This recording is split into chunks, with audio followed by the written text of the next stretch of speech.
Hi, David Baird here, violin maker and researcher. And in today's Cremona Revival video, we'll take a look at the Stradivari type thickness punches and how to use them and how to make one if you wanted to. Cremona Revival. Can we do as they did?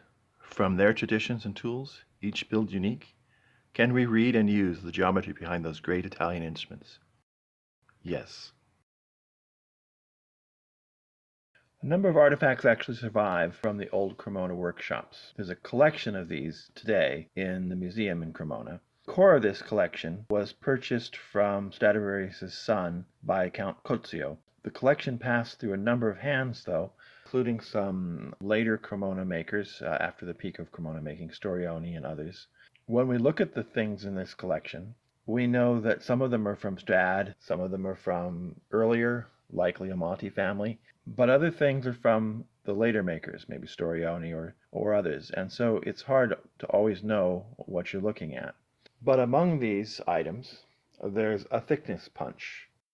So what you do is you set a distance, and you put a piece of wood on the anvil, and lift up the lever and press the spike down. And so this is a very easy way to control thickness in wood, and it actually makes a hole in the wood.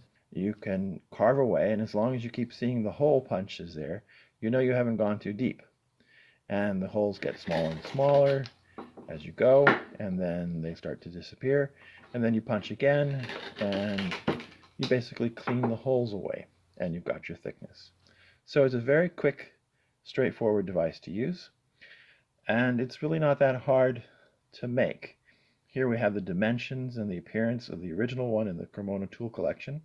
But the keys to it are even simpler than that. You need a solid hinge and stop for the lever, and you need an adjustable spike and an anvil. And the proportions of the version in the Cremona tool set is perfect for making violins, violas, and it's actually just big enough to use with cellos also. Here we see my modern version of the same tool. I use a scrap of maple for the long arm and a bit of lumber from the hardware store. The hardware couldn't be simpler. It's just bolts and nuts bought at the hardware store. I have a little brass threading screws into the wood and provides a threading for the spike. And to make the spike, I just took a bolt and sharpened the end. And it was that simple.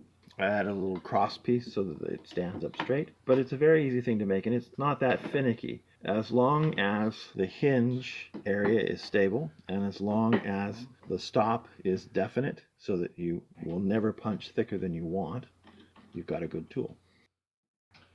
So at the end here, I wanted to do a little sort of practical demo. So what we'll do is we'll make a demonstration. That's just an end cut from a top board.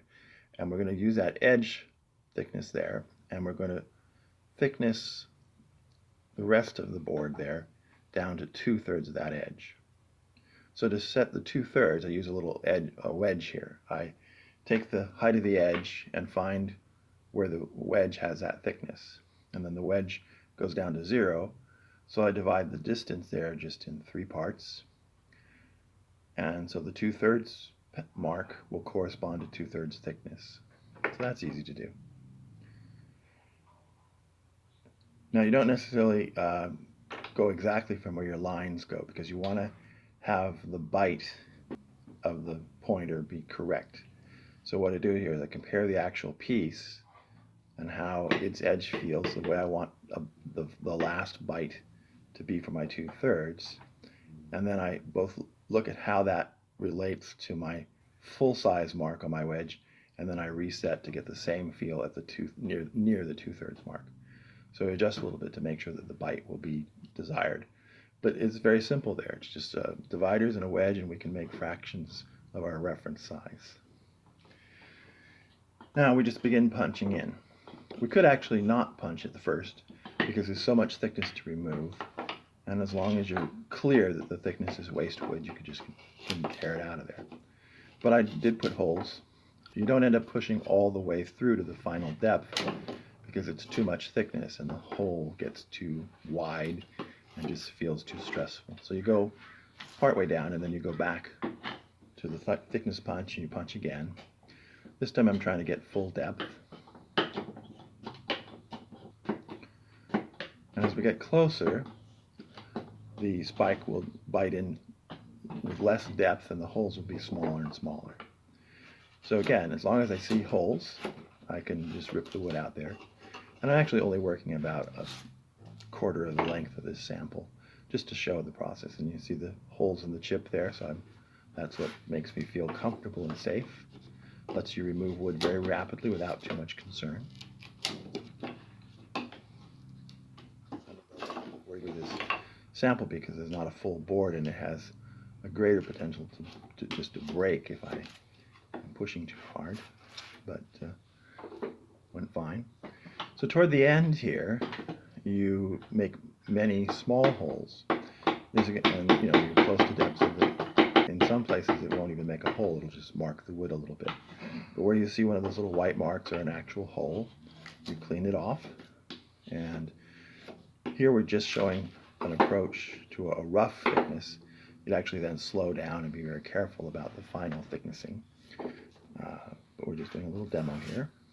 And I think it's probably close to the end here. I think it's probably pretty much what we wanted.